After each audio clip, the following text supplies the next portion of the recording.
Welcome to Lynn Cullen Live, talk radio without the static. Email your questions and comments to lynn@pghcitypaper.com. And now your host, Lynn Cullen. And good morning to you on this dreary and windy and chilly Thursday. It's October something or other. I don't have the date up here again. What is that about? What's the date? It's October 17th? Excuse me. Just a little note first. My email, lynn@pghcitypaper.com, is not working. Simply not working. And I'm not alone. City Paper's email is just down. They hope to get it back running by the end of the day. I would like to still be hearing from you during the show, so let's drop back to my old email that I've used for 30-some years, and that is cullenshow, CULLENSHOW, @yahoo.com. If you want to get your thoughts to me, that's the place to send them, and that is the email I'm watching today. cullenshow @yahoo.com. Thank you. And it explains why. I mean, I really have been struggling here, not just with my declining health, but also with all this technical crap that's been happening this week. But all that aside, let's get going. And I first want to note it was a horrible thing to wake up to today. You know, I wake up and it's sad, but I wake up and the first thing I do is,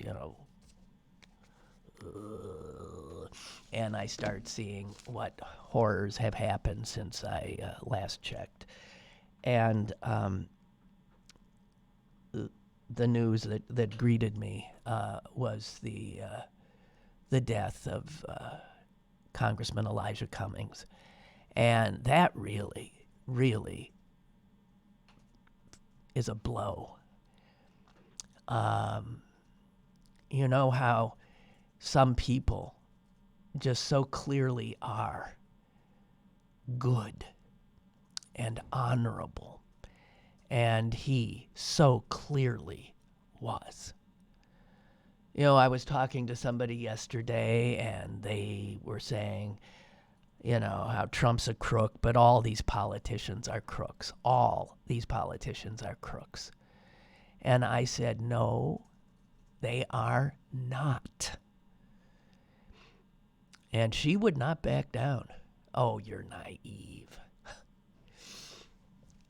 It is, you can't have a functioning democracy if people think that there are no honorable and honest public servants left. There are. I have had the good fortune to know a few because of my work in journalism. Are they perfect? No. Do I agree with everything they do or say? No. Even some that I totally disagree with much of what they say doesn't mean they're not honorable. There are some, many, I have no idea what percentage of politicians are crooks and what are honorable people. I know we're all imperfect. But this is also what Trump has done to us. I would say that Richard Nixon was the first president in my lifetime to make people cynical about the men, because it was overwhelmingly men, and for that matter still is, men who held political power But Elijah Cummings, incredible man. And I had no idea he was ill. So it's a gut punch, and it always is when somebody is younger than you are, and he's younger than me. And I'm thinking, oh my God, to be deprived of that stalwart voice.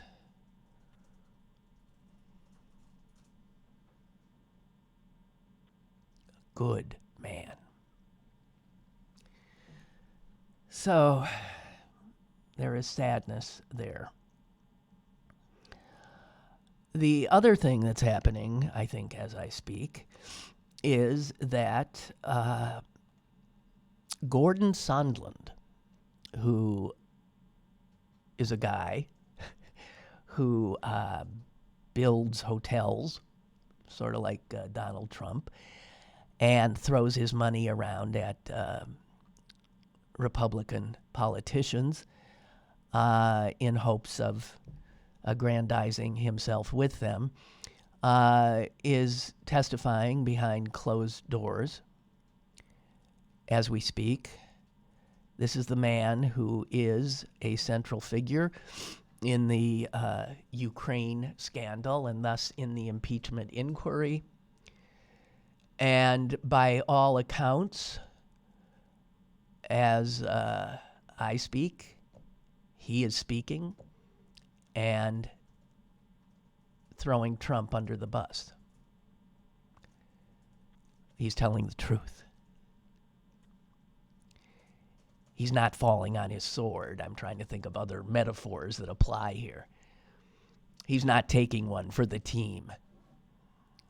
He's saving himself. This is a guy totally unsuited for the job he was placed in, which makes him par for the course in this Trump administration. He was not a professional diplomat, and yet even he, I think, had some suspicions that something wasn't quite right. On the other hand, my guess is he is telling the truth. He is defying the president's wish that everyone around him stonewall the investigation because he's not an idiot and he sees what's happening and he does not intend to go down with this bunch of crooks. So I think we're going to get a clear quid pro quo here with Sondland's testimony.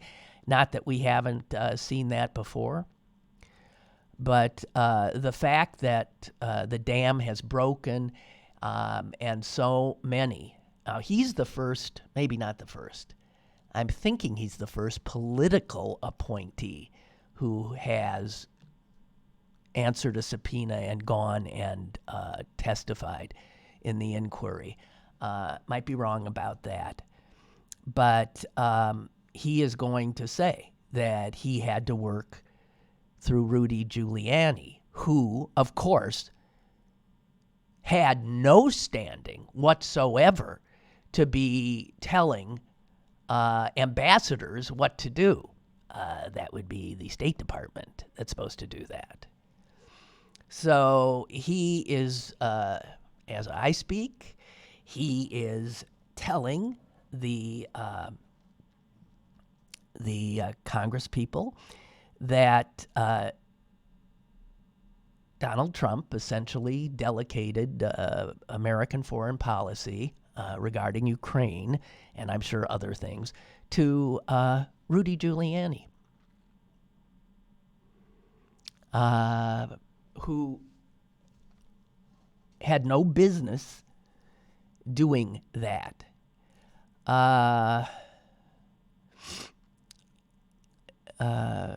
I'm not going to get into this. His opening statement has been released just 10, 15 minutes ago. And this is a guy now who he's trying to say, I can't say he's telling the truth because I don't know how much he's going to fudge his own actions. But he's clearly going to underscore the testimony that already has been given by the career diplomats, the professionals, and like the former top White House foreign policy advisor who testified. He's going to underscore their testimony.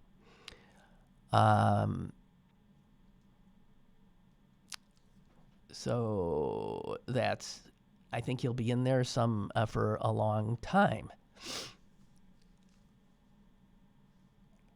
I could go through some of this. The New York Times already reporting that Sondland is going to say that he and Volker, who has already testified, the special envoy to Ukraine, and Rick Perry, the energy secretary, who famously could not remember the Department of Energy when he was, remember? And there are 3 cabinet positions. This is when he was trying to be the president. There are 3 cabinet positions that I would get rid of. And then he couldn't think of the third, which happened to be, I guess, the Department of Energy. And of course, because we are living in Crazyville now, that's the department that he ended up running and which he now heads. Anyway, this Sondland is going to say that he and Volker and the energy secretary were all coordinating with Rudy. And all of this was, well, I needn't tell you what it all is because you guys are aware. So there is that. Trump is becoming unglued, if he ever was glued. And it's, again, frightening, I would argue, because just the breaking news yesterday, the meeting at the White House with the Speaker, Pelosi, and other Democratic leaders, you can't believe that this is the level at which the supposedly strongest, most powerful nation on earth conducts its business. It sounds, if you have read the back and forth, I mean, I was on the student council in high school, and our back and forths were, believe me, a lot more eloquent than the kindergartenish verbiage that the president uses. I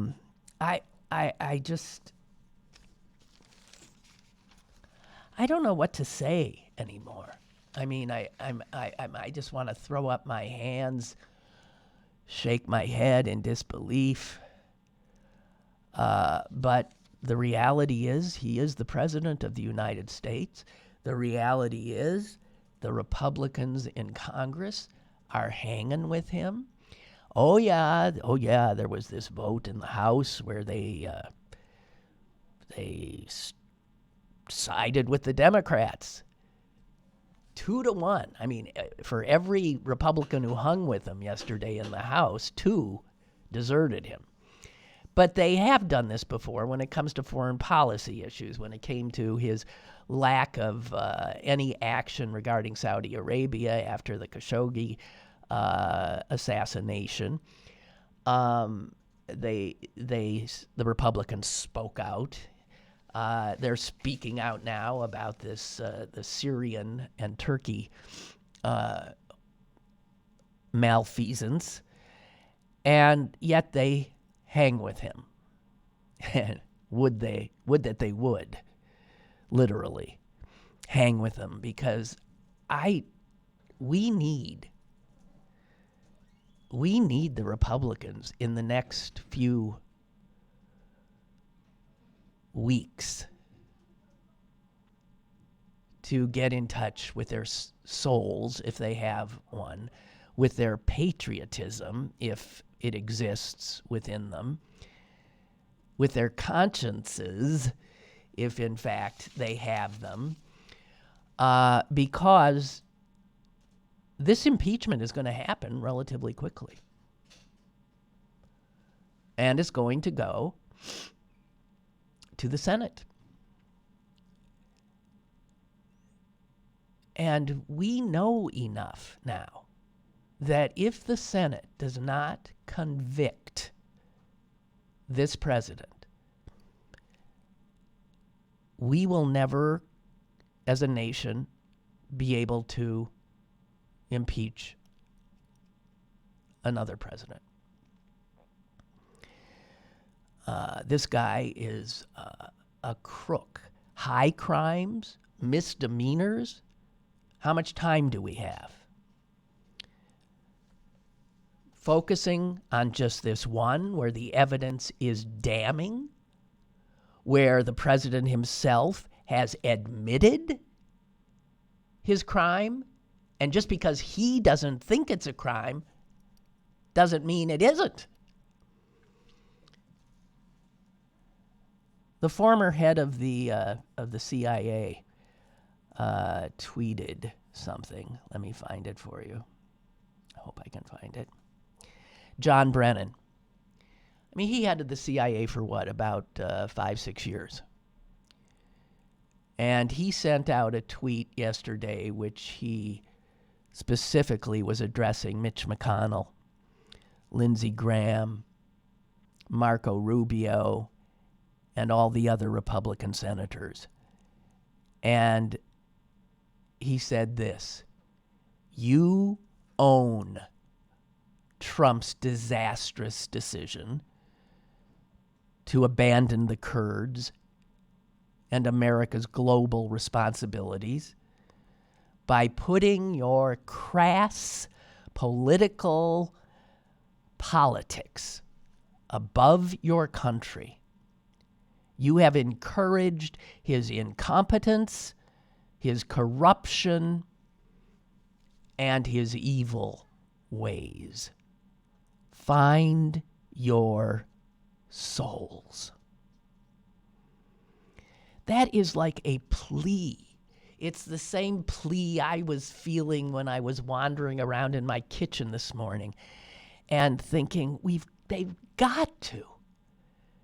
My God, they've got to. What does it take? Trump actually shooting and killing somebody on live television, would that do it for them? It's simply beyond me.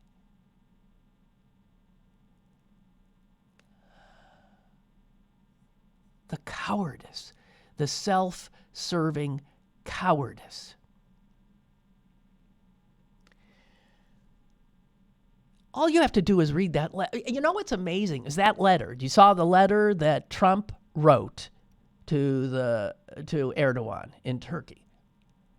That letter was actually passed out at the meeting yesterday in the White House, the meeting that Pelosi and the Democrats stormed out of. That was passed around the table. Here, this is proof that I didn't kowtow to Erdogan. It's proof of nothing but that you are an incompetent fool. There is not another letter on White House stationery to a head of state going back to the founding of this nation that is anything like this letter. I often thought, didn't you, that in order to think you could be president of the United States, you obviously had to think very highly of yourself. You had to have a big ego. Can you imagine? I mean, even thinking, oh my God, I've got to write the president of Turkey. And how you would make sure that, and because it's a historic document, everything you say, everything you do, and the cavalier, childish way that this president represents us to the world is, it takes my speech away.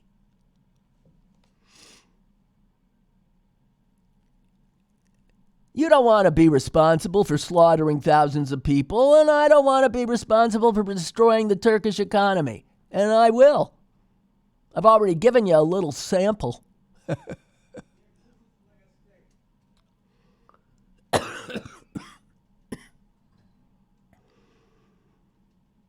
History will look upon you favorably.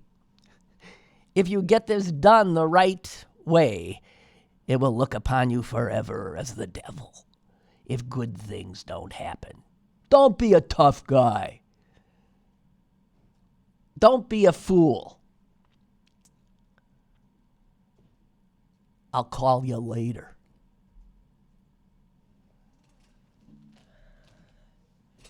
That's a presidential letter to another president. And it has to do with a situation in which already many innocent men, women, and children have been killed, have been forced into becoming refugees.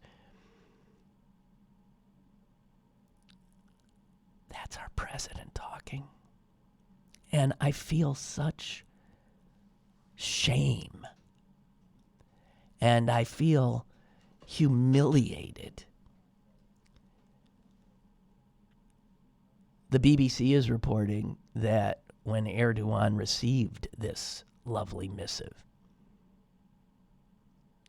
he wadded it up and threw it in the garbage where it belonged.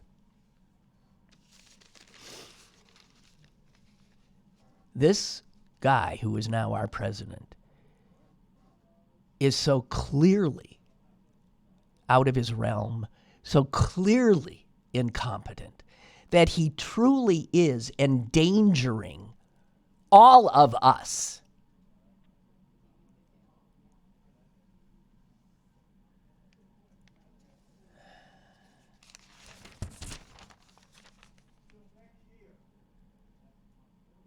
He's crazy.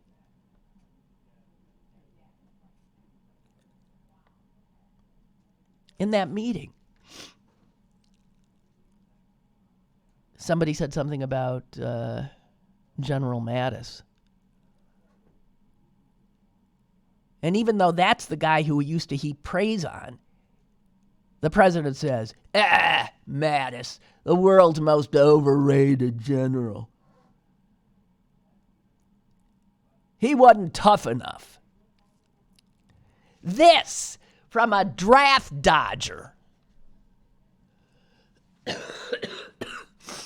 He wasn't tough enough. And then this delusional maniac said this.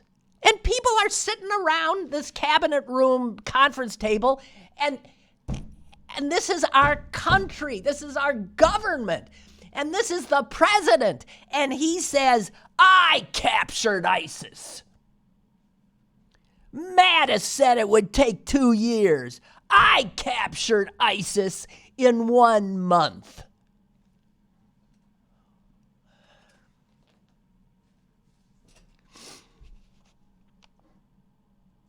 I bet he thinks he killed Osama bin Laden, too. I bet he thinks he's the first man to walk on the moon. I don't know. This guy is nuts. The White House press secretary after the meeting put out this. The president was measured, factual, and decisive.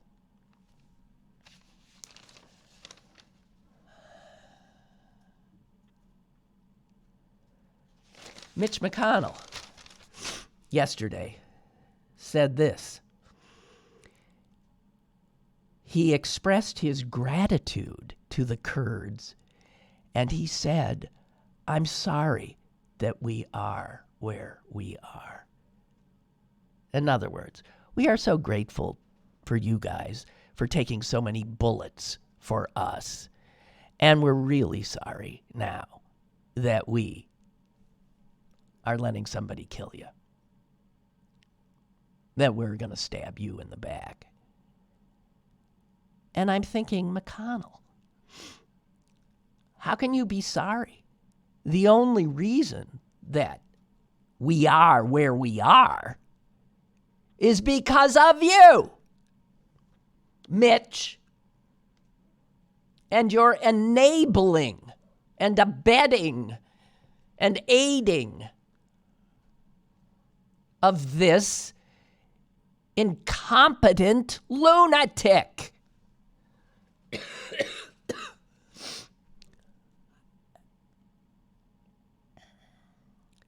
What has just happened? Donald Trump single-handedly has upended American foreign policy that has been in place since I was born. Carried out by presidents from both parties.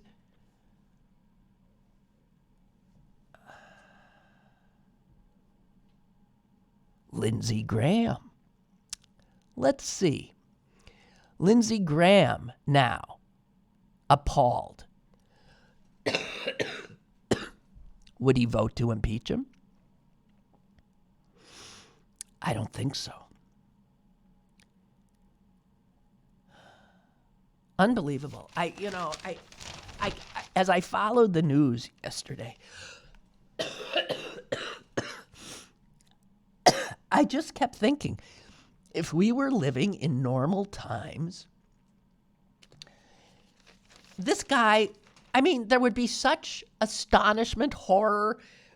The 25th Amendment would be invoked.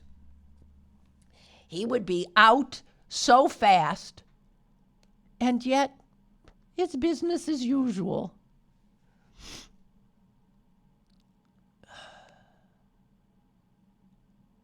Denise says, why do we feel shame? We shouldn't feel shame. People who voted for Trump should feel shame. Those who still support him should feel shame. I feel rage. Well, I feel that too. I feel shame because I'm an American.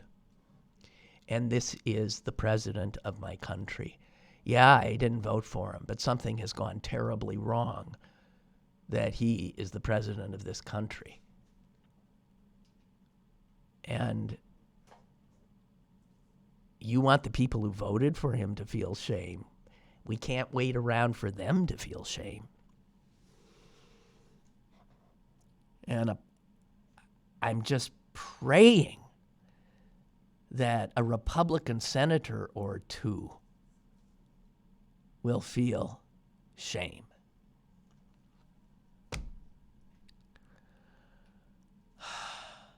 They need to convict this guy.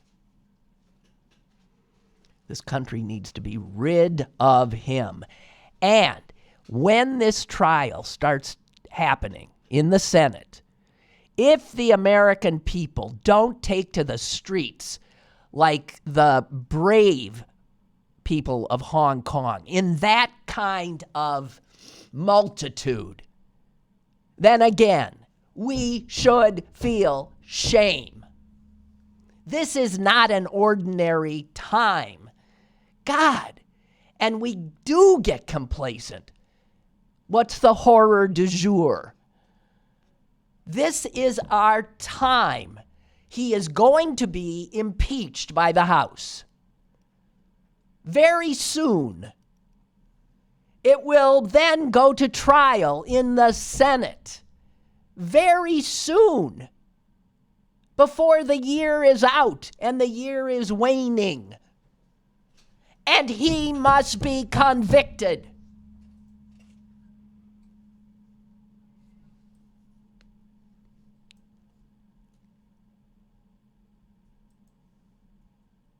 All right, let some people get a word in here. Anyway, I hardly have a... Okay, let's go to the phones. Sorry, we've got a few callers on hold. So go ahead, caller, go ahead. Hello? Hello? Hello? Hello, go ahead. Hi. Hi. Yes, I agree with the withdrawal, but it's not done responsible, so I don't agree with it at all. I think responsible withdrawal in Syria and a responsible withdrawal in Afghanistan is the way to do it. And you said the other day the military's a tool. So I think they need to get their toolbox out, put the hammer back in the toolbox, and pull out the manual of diplomacy and start giving peace a chance and start sending people over to talk. Do a ceasefire, do a no-fly zone, whatever happens. We cannot use the military for every political problem overseas, and we seem to do that. And I know I talked to you about the other day, and I got into a real rant. I apologize for that. I wasn't feeling good either, but I just think that we are just going down the wrong way. And I know you don't like Tulsi Gabbard, but she does have the right idea what is going on in the United States and with our government.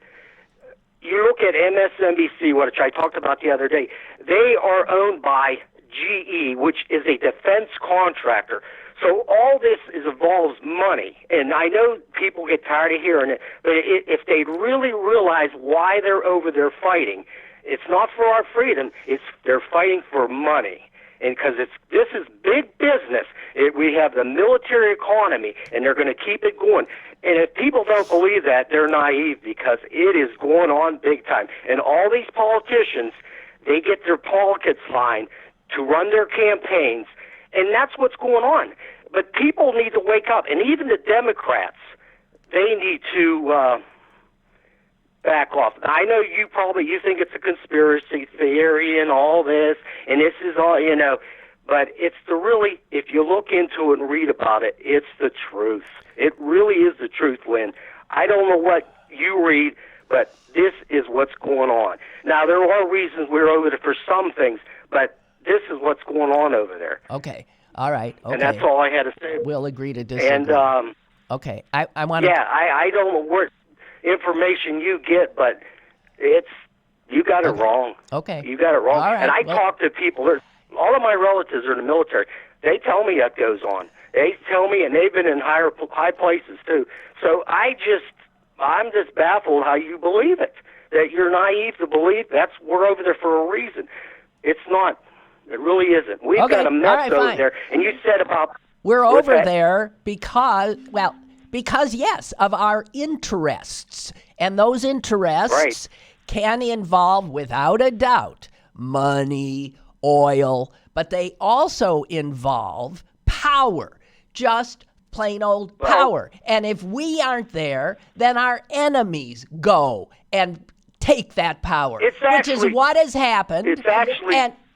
Well, fine. If you want to live on a globe in which Russia and China are the big boys calling all the shots, fine and dandy. But I sure as hell do not. But I'm not saying that. I'm saying use diplomacy. But our option is always the military. That's what I'm saying. That's the failure of an elected official when we have to use the military. That is a failure of I don't diplomacy. disagree. Listen, I don't disagree with that. And I did not support many of the war. I was against the Iraq war when everybody was for it. I was against. I pick and choose. I'm sometimes hawkish. I'm sometimes a dove. And that's what you have to be. Anybody who says we should never send troops is stupid. Anybody whose first reaction is we always should send our troops is stupid. Can we engage in some critical thought having to do with the set of facts in front of us at that given time? Come on. A military sometimes has to be used. I didn't say it didn't have to be used, but it seems like we use it all the time. I agree. I agree. And we're at the point now, Lynn, that we have to use it because we fucked it up so bad. Okay. We have to, and that's what they want, to keep these perpetual wars going.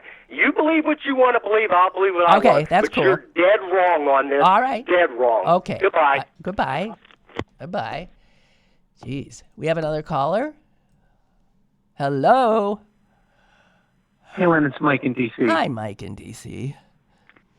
In theater, they say you should never follow a dog act or children. I think they should add, I shouldn't be following Joe. Anyway, my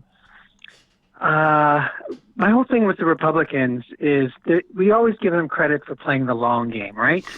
With the judges and whatnot. Well, yes, yeah. But if they don't impeach him, with him admitting he broke the law or he broke the law. He broke the law. In the future, right. No president can. That is correct. And every senator could say it didn't rise to the level of Trump's egregiousness, so we can't do this guy. Right. So the lack of playing the long game here is odd for that party who's always given credit for playing the long game. Well, you're right. They are definitely playing the very short game right now. But that shows their level of what I consider flat-out treason, because they are harming the country for their own political gain. Just as Trump's crime was in using his presidential powers for his own political gain. That's a high crime and misdemeanor. And the Republicans who would fail to convict him for that obvious crime, quid pro quo, going to be proved, there's no doubt about it, they are guilty, essentially, of the same crime. Why are they doing this? And one theory is because I'm sure they would much rather have Pence. Pence is going to vote for all the same judges that Bush would vote for. Pence is a puppet too, right? But why would they want this? I don't know. Pence is handleable. And I think it's because of Twitter. They don't want the president out there tweeting badly about them. I don't know. In office or out of office. If he has Twitter, he is going to belittle and do everything he can to demean everyone who votes for his impeachment. Can you imagine? But can you imagine the closed door kind of conversations that go on among these Republicans? I mean, can you imagine? They've got to hate this president. They have got to be just enraged with the position he has put them in, right? But they are so craven because that crazed base, which they have spent decades whipping up and misleading and creating. They created this crazed base along with Fox News and talk radio. And now they're held captive by the very base that they created to give them power, and now they can't. They're stuck. They're cornered.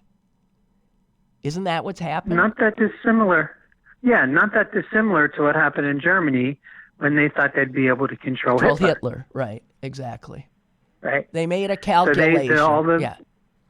Right. Yeah. All the elites thought they'd be able to keep this little private under control. And guess what? Yeah. They sold. Another more interesting thing, No, go ahead. Another interesting thing too is what happened with Pelosi yesterday, standing up to the president. I love. You saw that, I assume. It's funny because I'm looking at the picture right now and showing how stupid the president is, that he's the one who tweeted that out and put it out there on social media. If you haven't seen it, it's a picture of all of these. First of all, everybody is white, aren't they? Everybody in that picture is white. Yep. Every single man. Every person you see is also a man. And there's one person who isn't, and that person is standing up while the others are all seated.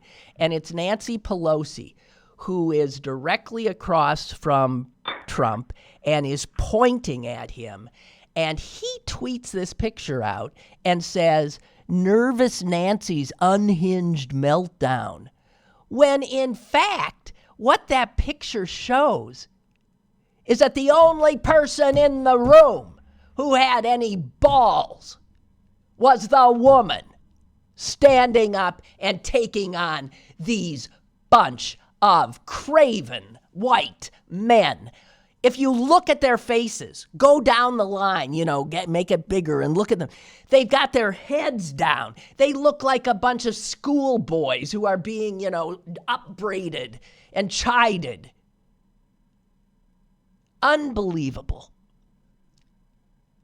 And I think the reason he thought it was going to play well for him was because, I don't know if you all know this, but when you're in a meeting, you're all sitting there waiting for the decider or the important person, and depending on their rank, you stand when they walk in the room, and you stay seated.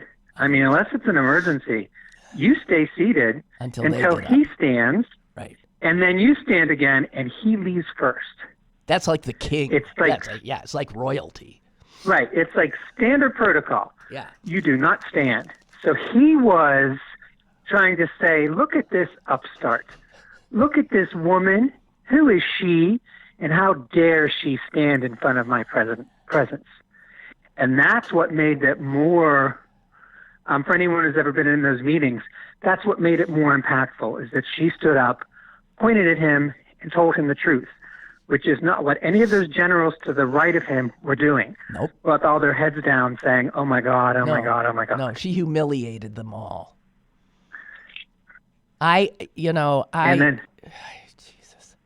And then I saw some Democrat congressperson defending her and saying, Nancy Pelosi is the greatest female politician of our time, or something like that. And I thought, what the fuck are you talking about?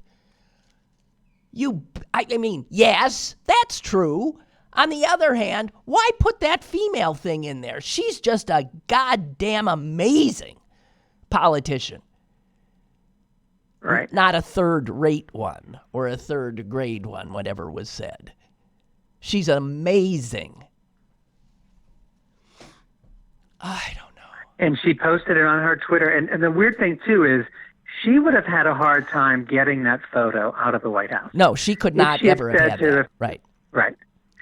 If she had said to the photographer, hey, send me that picture, he would have been like, I can't. Madam Secretary, yeah. I can't. Or I can't. I'm not able to do that, ma'am. No, cost me my job. So that he sent it out. Yeah, because he's so proud of the fact he's an idiot of showing that she looked unhinged, which she didn't.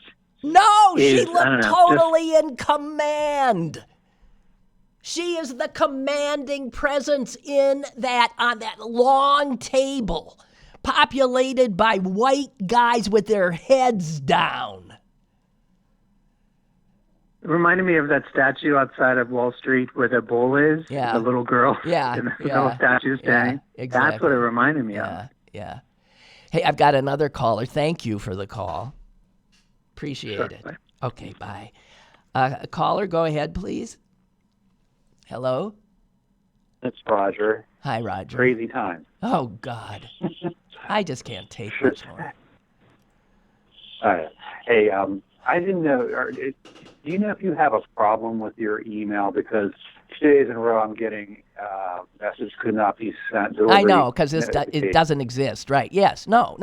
So I said at the beginning of the show, I got a big problem, and I'm not alone. It's all of City Paper, and it's being. Okay, I didn't know. No, so if you want to, I'll say it again. Send me mail at cullenshow@yahoo.com. Oh, the old one. The old one. I mean, the old one's coming in handy today because otherwise I wouldn't be getting. Only one person has used it so far, but I'm appreciative of that. They say it'll be fixed. I think next week we'll be back in business on the PGH City Paper one. Okay, so that's what's happening. Okay. Hey, I don't know if this would make any difference with these crazy lunatic supporters that he has. But what if this former White House staff, like the Rex Tillersons, people we used to hate, but they left because either they stood up to him or they actually had some sort of values, I guess. Yeah, they need to come forward. What happens if they start coming out and speaking candidly? They have to. I mean, I'm saying if this gets to, as it's going to, they're going to impeach him. It's going to go to trial in the Senate. And everybody says there's no way the Senate will convict because it's overwhelmingly controlled by the Republicans. But I think we have to not take that as the given, because I think this guy has to be convicted and removed. He just has to be. And we've got to get in the streets. If we got to do whatever we have to do. The senators, the Republican senators have to be assailed, I don't know, to do the right thing. To do the right thing. They'll still control the Senate. They'll still have the White House. Why wouldn't they get rid of this nutcase for the good of the country? Is there any sense of doing the right thing anymore? I mean, we, as a Democrat, a liberal, I never wanted Republicans to have control, but this is nuts. I mean, I know this is just like unprecedented. I mean, you talk about jump the shark. Oh, we jumped the shark long ago. I mean, I thought Cheney was bad. He was like Mr. Nice Guy compared to these people. Well, that was a different evil. Absolutely. But truly, cow, these people are just incompetent on top of it. And I was going to bring up the picture from yesterday, and you just talked about it. The what? I want those guys with the picture from yesterday. Oh, yeah. I mean, those guys had their head. They were embarrassed. They looked like they wanted to crawl into a wall somewhere and hide. Well, they should. They should. They should be ashamed. And she shamed them. She shamed them. Is it possible that they could, because the cabinet can find him incompetent? Oh, yeah, that's mentally incompetent. Well, Pence has to go along with that too, and I don't see him doing that. We'll see. I can't believe that this guy is going to be our president for another year. I just cannot believe it. I don't think we can take it. Holy cow. Yeah. Hey, Roger, thanks for the call. But yes, for today, Cullen Show at Yahoo. Okay? Okay. Thank you. Bye. You're welcome. Bye. Trump saying in regard to Syria that that's got nothing to do with us, he said. He talked about, he said that the Kurds were on a par with ISIS. Did you see that he said that in terms of their terror?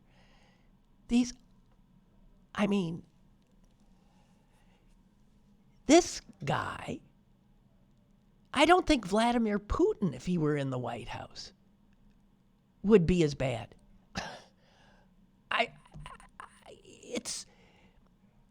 It really is mind-blowing.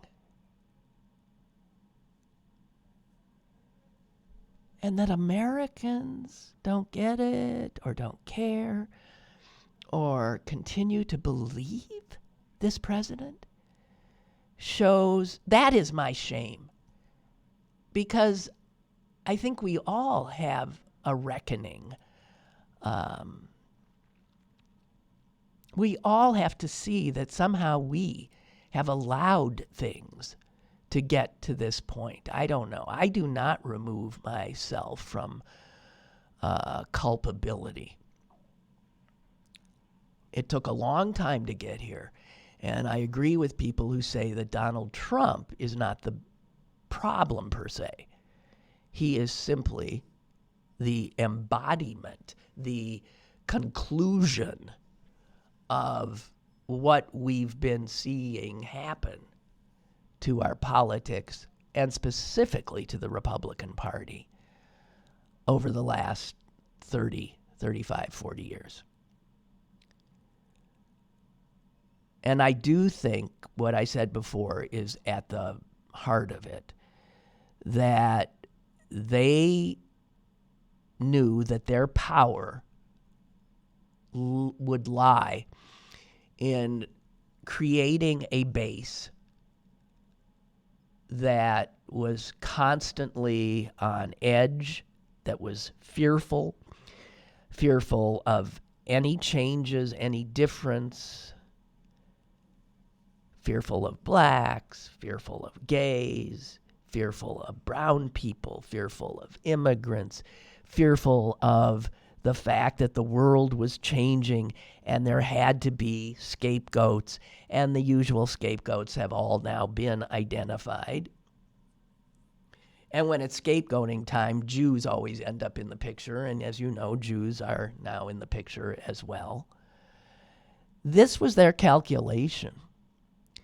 And they created this with the help of this huge communications cabal, Rupert Murdoch, Rush Limbaugh, and that crowd, and corporate America. I was in talk radio. The AM dial was filled with talk radio hosts. They were always overwhelmingly conservative voices. But for a while there were voices on the other side, like mine. And then the corporate community, which runs radio, silenced voices like mine. They became part of this behemoth, this broadcasting behemoth of Fox and conservative talk radio, where facts were fungible, where conspiracy theories and outrageousness was the norm, where news commingled with opinion. And it got to the point where their audience really was brainwashed. And we're 2 or 3 generations in. And so you've got 40% of this country that literally, I don't think, can see things clearly at all. And the Republicans use those people, and look where they've gotten. They've gotten extraordinary power. And now those people are owned by Trump, the ultimate representative of this crazed, entertainment, mediaized, hate-spewing plan to keep power. And Trump owns them. So the Republicans created this Frankenstein monster, and they can't control this base anymore. They're scared to death of the very thing they created. And it's why you see them heads down doing Trump's bidding.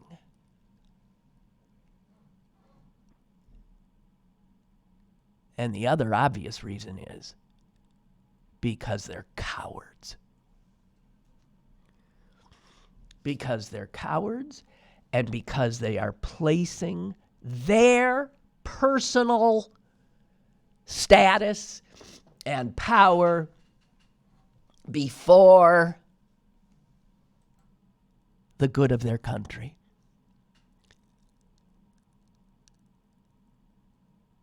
And to me, I mean, that is such an extraordinary crime, and that they could all do it. Who would think?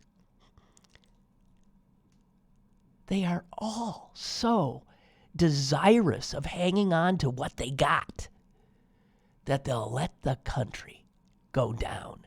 They'll let Kurds be killed. They'll let Russia rise. They'll let North Korea stockpile nuclear weapons. They'll let anything that has to happen because they want to be the senator from whatever state. They don't want to be primaried. They don't want to lose their power. Can you imagine? They're narcissists. It isn't about that. I can't believe they don't see that on an individual level, that this is so much bigger than their frigging election. And they talk openly about it, that this is why they're hanging with Trump, because they'll be primaried.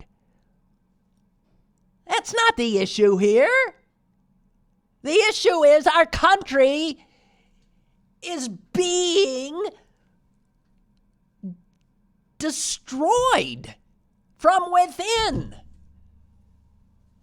We are selling out everything we stood for. We are selling out our allies. We are becoming, instead of one of the more trusted nations on earth, one of the least trustworthy nations on earth. How does your friggin' Senate seat trump saving your nation? I am blown away. Just blown away by these craven, cringing cowards,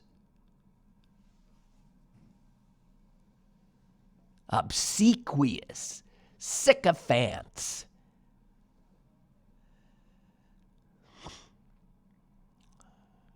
They created a monster that was going to keep them in power. Yeah.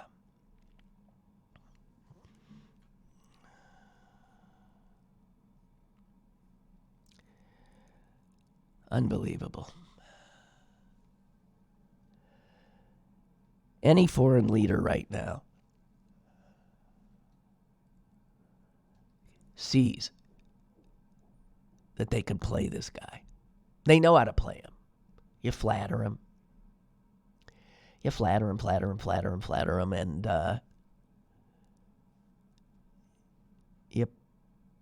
he'll give you anything.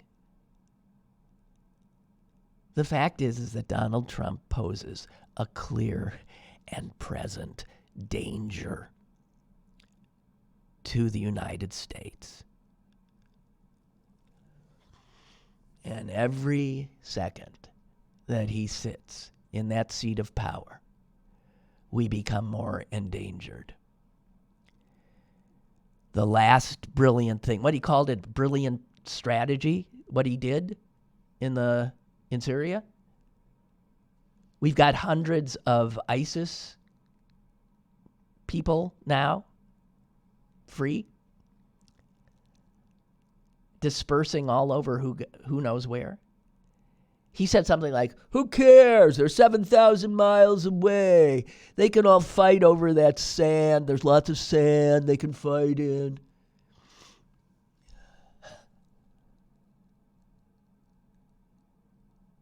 Yeah. They were 7,000 miles away on 9/10/2001. And then all of a sudden, they were here. Mind-blowing. Okay. Well, I hate to be so doomy and gloomy, but if you're not, you definitely ain't paying attention. I should sound better next week, and our emails should be back to normal, I hope, next week. And I wish you all, I don't know. I don't know. It's everyone for themselves at this point. Do what you can. And be ready to be in the streets. Bye.